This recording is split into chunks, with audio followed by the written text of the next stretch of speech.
James had been treating applications like a competency exam, ticking the boxes. What he wasn't doing was asking, I was complaining to my sister, who's a doctor, and she said something that changed everything. She said, Turns out, I wasn't losing because I wasn't good enough. I was losing because I got interviewed for a job many years ago. I came away absolutely certain I'd got it. At one stage, one of the interviewers even slapped my thigh. Quite whether or not I'd have accepted their offer is another matter. Guess what? I didn't get it.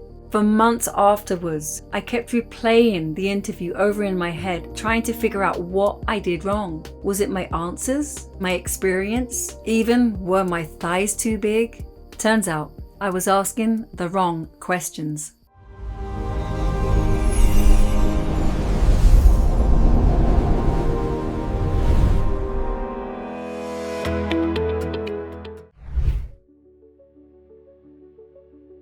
here's something nobody tells you about rejection. The problem isn't that it hurts. The problem is it teaches you the wrong lesson.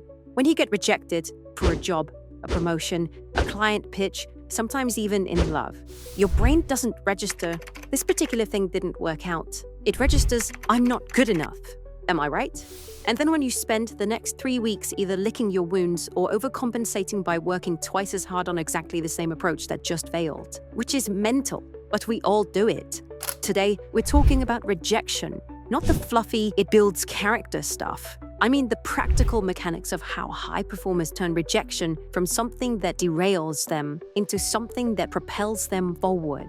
Here's what we learned from researching people who've been rejected dozens, sometimes hundreds of times before breaking through. They are not more resilient, they're more diagnostic. Quite simply, they learned to ask better questions. Let's begin with James's story.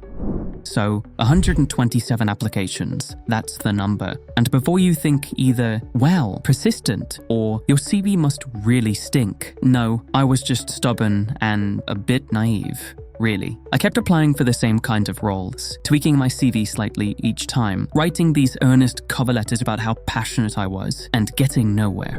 James graduated with a 2-1 in computer science from a decent university, not Oxbridge, but solid. He wanted to work in tech consultancy. Seemed obvious. He had a degree, he could code, he was presentable in interviews. After 50 rejections, he started taking it personally. After 100, he was applying out of spite. The turning point wasn't some motivational moment. It was my mate Ben asking me a question that I initially shrugged off. He said, "What are they actually buying when they hire someone for these roles?" To which I said, "Duh. Technical skills, obviously." And he goes, "Then how do they choose between 10 people who all have technical skills?" What Ben was getting at, and what took James another 27 applications to figure out, is that rejection usually isn't about you. It's about fit. And fit isn't just skills. It's whether you're solving the specific problem they need solving right now, in the way they need it solved. James had been treating applications like a competency exam, ticking the boxes. What he wasn't doing was asking, what problem does this team currently have that I can solve better than anyone else? And how can I prove it?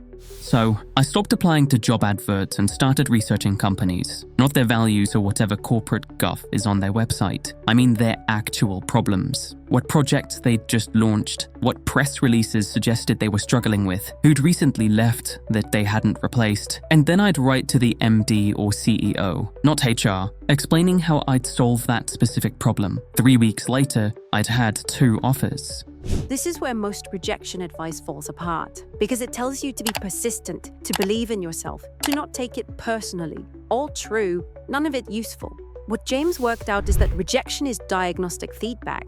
It's not a judgment on your worth, it's information about misalignment. Think about it like this. If you're a brilliant structural engineer and you apply to design fashion collections, you'll get rejected. Not because you're rubbish at structural engineering, because you're solving the wrong problem for that audience.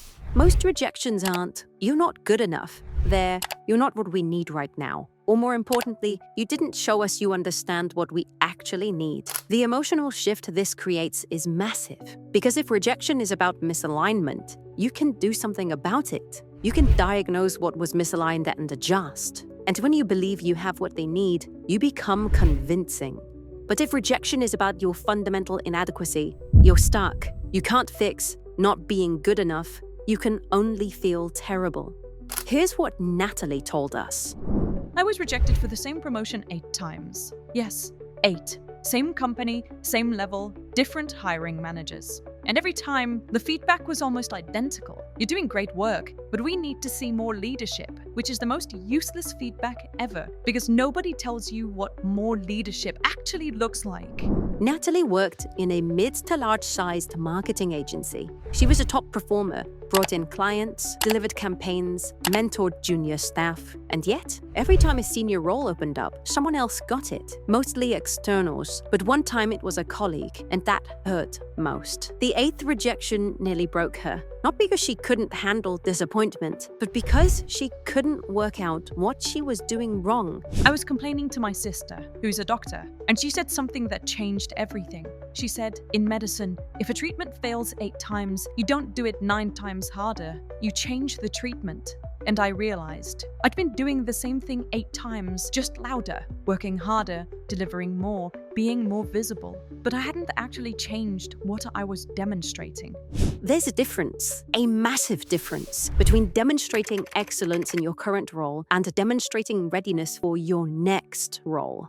Excellence in your current role proves you're good at what you do now. And when companies have someone doing something well, they obviously want them to keep doing it. Readiness for the next role proves you've outgrown that current role, understand what that new role requires, and you're already operating at that level. I stopped waiting for the promotion and started behaving like I already had it. I started convening cross-team strategy meetings. I started publicly challenging decisions, respectfully, but I stopped nodding along. I started delegating work I used to do myself, so I could focus on bigger problems. Guess what? 6 months later, when the next role came up, I got the job.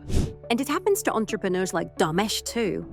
My story was I lost 3 contracts in a row. I was certain I'd win. Like, certain. I'd done the pitches, they loved me. The proposals were solid, and all 3 times ghosted or we've decided to go in another direction, which I took as code for someone else was cheaper or had better connections. Dharmesh runs a small brand consultancy. In the consultancy world, rejection is part of the job. You win some, you lose some. But losing 3 in a row, especially when you thought they were locked in, starts to mess with your head. The first one, I was annoyed, but fine. The second one, I started questioning my pitch. The third one, I was convinced I was finished. Like, maybe I'd lost my touch. Maybe the market had moved on. Maybe I should just start packing it in. But here's what Dharmesh did that was smart. I asked for feedback, not the polite, thanks anyway email. I actually called each client and said, I'm not trying to change your mind. I genuinely want to know what I missed, so I can improve.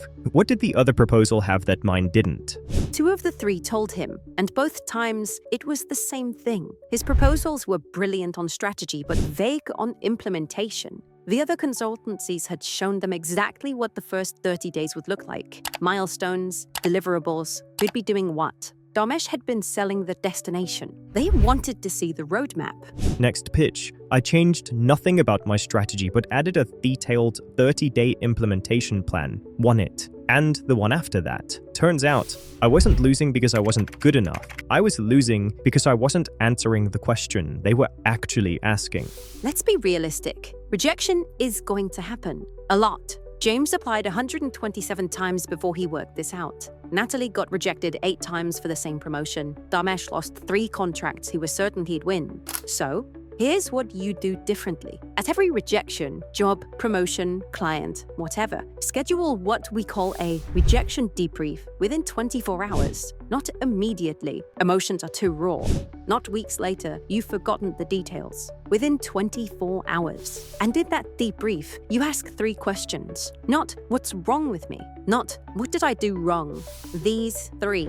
Question 1, what problem were they trying to solve? If you can't answer this clearly, you've found your issue. You applied without understanding the brief.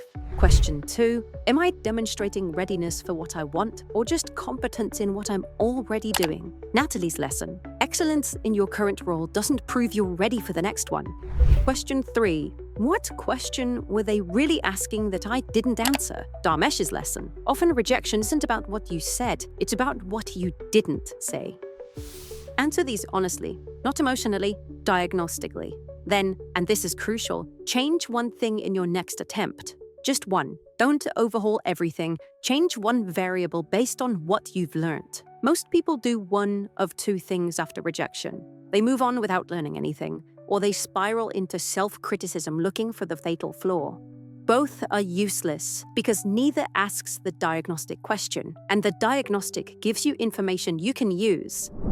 So, after watching this, I actually went back and looked at that interview rejection properly, and others like it. I realised I wasn't presenting myself with authority, might have explained the thigh slap. Remember this, show them at the interview what they're getting with you. Past experiences should be brief. Show a window to future benefits for them. Anyway, that's Monday Mindset. See you soon.